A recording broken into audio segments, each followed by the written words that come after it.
SIR এর শুনানি পর্বে আমরা দেখতে পাচ্ছি যে বিভিন্ন জায়গা থেকে কিন্তু অশান্তির অভিযোগ সামনে আসছে। কখনো শাসক দলের দিকে অভিযোগের তীর, কখনো বিজেপির দিকে অভিযোগের তীর। এই মুহূর্তে যে ছবি আপনাদের সামনে তুলে ধরেছি মালদার হরিশ্চন্দ্রপুর, যেখানে এসআইআর শুনানি নিয়ে উত্তেজনা ছড়ায় এবং ঘটনাস্থলে এসে ট্রেন অবরোধ করার উস্কানি তৃণমূলের জেলা পরিষদ সদস্যের।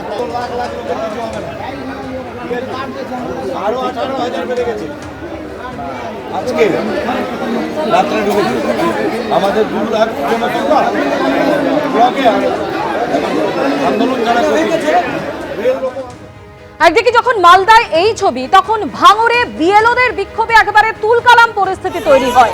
ব্যারিকেড ভেঙে বিডিও অফিসে ঢোকার চেষ্টা বিএলওদের।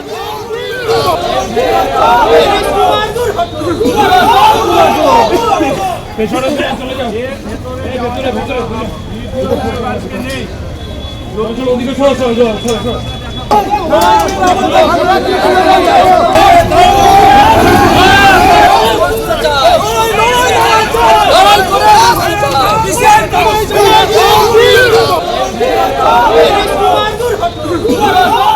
1905 সালে লর্ড কার্জন বঙ্গভঙ্গ করতে এসে ল্যাজ তুলে 1911 সালে দিল্লি পালিয়েছিল। অমিত শাহ, নরেন্দ্র মোদী তো কোন ছাড়।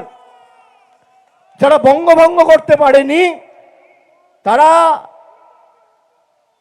বাংলা ছেড়ে দেশ ছেড়ে পালিয়েছিল।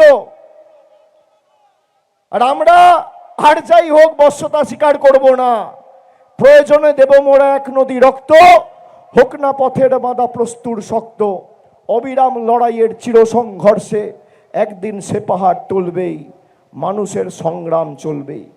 আমি আপনাদের সামনে দাঁড়িয়ে আজকে বাংলার মানুষকে আশ্বস্ত করে বলছি, কেউ চিন্তা করবেন না, আমরা আছি। কারণ ভোটাধিকার তালিকা থেকে কারোর নাম ভোটের তালিকা থেকে বাদ যাবে না। ভোটাধিকার আপনার অধিকার, আপনারই থাকবে, কেউ কেড়ে নিতে পারবে না। আপনাদের আমাদের কর্মীরা আছে, যদি কেড়ে নেয় যে করে হোক, আইনি ব্যবস্থা নেওয়া হোক, রাজনৈতিক লড়াই হোক বা দিল্লি চলো ডাক হোক, তৃণমূল কংগ্রেস দরকার হলে যা করণীয় আগামী দিন তাই করবে, কিন্তু মানুষ যাতে বিভ্রান্ত না হয়। ইতিমধ্যে 82 জন 83 জন এসআইআর কে কেন্দ্র করে আত্মঘাতী হয়েছে, প্রাণ দিয়েছে। বিএলওরা জায়গায় জায়গায় বয়কট করছে।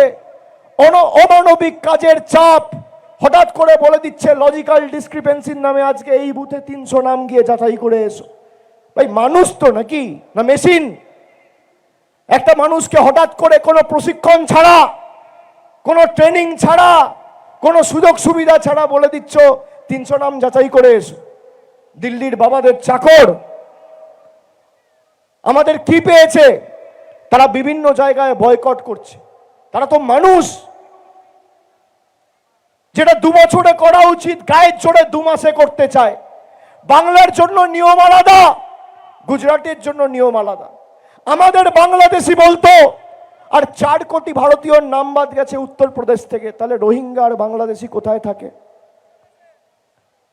প্রায় 1 কোটি নাম বাদ গেছে, 80 লাখ নাম বাদ গেছে গুজরাটে, তাহলে রোহিঙ্গা আর বাংলাদেশি কোথায় থাকে? এই রোহিঙ্গা বাংলাদেশিকে কে ঢুকিয়েছে গুজরাটে, উত্তরপ্রদেশে? নরেন্দ্র মোদীর সরকার, বিজেপির সরকার। বিজেপির নেতাদের ক্ষমতা হবে প্রশ্নের উত্তর দেওয়া? ক্ষমতা হবে? আমরা তো লিস্ট জনসমক্ষে আনতে বলেছি, সে লিস্ট কোথায়? তার জবাব কে দেবে?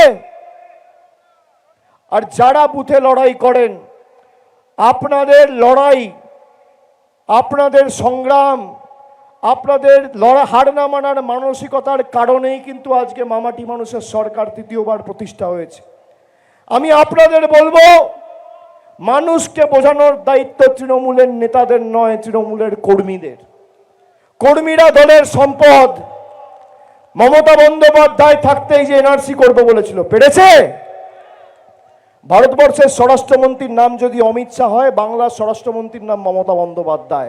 এবিপি আনন্দ, এগিয়ে থাকে, এগিয়ে রাখে।